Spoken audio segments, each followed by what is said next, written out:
Ona görə Peyğəmbər sallallahu aleyhi və səlləm deyərdi ki, içimizdə, yəni müsəlmanların içində ən şərli olanı o kəsdir ki, onun verdiyi yersiz suallara görə insanlara halal olan şey haramlaşır. Yersiz sual. Bir gün biri İbn Ömər radiyallahu anhu yana gəlir Yəmən əhlindən. Sual verir ki, yəni Peyğəmbər sallallahu aleyhi və səlləm qara daşı öpübmü?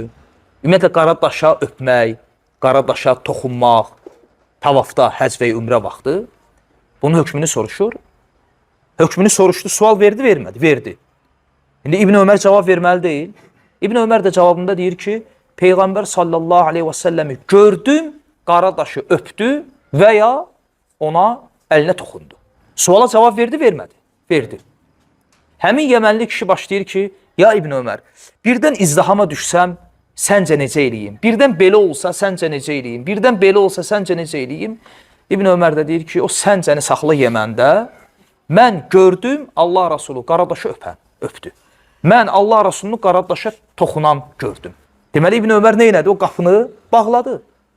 O artıq sual verməyi, yersiz sual verməyin qapısını bağladı. Ona görə Allah Rasulü aleyhissalatu vesselam deyərdi ki, yəni insanların ən şərli olanı budur. Onun verdiyi suallara görə halal olan şey haramlaşır. Ona görə sahabələr Peyğəmbər sallallahu aleyhi və səlləm qadağan edəndən sonra demək olar ki, az qala Allah Rasuluna sual vermirdilər. Ehtiyat eləyirdilər, qorxurdular. Ona görə Quranda baxın, yəsəlunəkə, yəsəlunəkə, yəsəlunəkə, bu cür başlayan ayələr barmaqla sayılacaq qədər azdır. Yəsəlunəkə, yəni nə? Səndən gəlib soruşurlar. Yəsəlunəkə anil ənfəl, yəsəlunəkə anil ruh, yəsəlunəkə anil məhid. Aydındır? Barmaqla sayılacaq qədər azdır. Və səbəb nədir? Səbəb bu idi. Ona görə sahabələr görəndə ki, bədəvi çöl ərəblərindən kimsə məscidə gəlib Peyğəmbər sallallahu aleyhi və səlləm sual verdi, sevinirdilər. Çünki bu qadağa onlara aid deyildi. Bədəvi ərəbdir, çöl ərəbidir. Mədinəyə gələndə, Allah Rasulunun məscidinə girəndə necə gəldi, gəlirdilər, girirdilər, istədiyi sualı verirdilər, çıxıb gedirdilər. Onlara heç bir qadağa yox idi. Və onlar görəndə ki, bədəvi biri gəlib, Peyğəmbər sallallahu aleyhi və səlləm sual verir, sevinirdilər. Hətta bəziləri təmənni edirdi ki, öz içində, kaş mənim istədiyim sualı versin.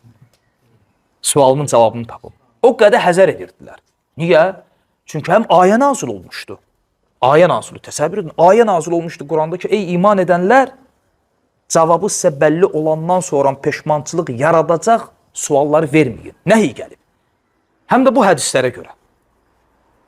Ona görə çəkinirdilər, ehtiyat edirdilər.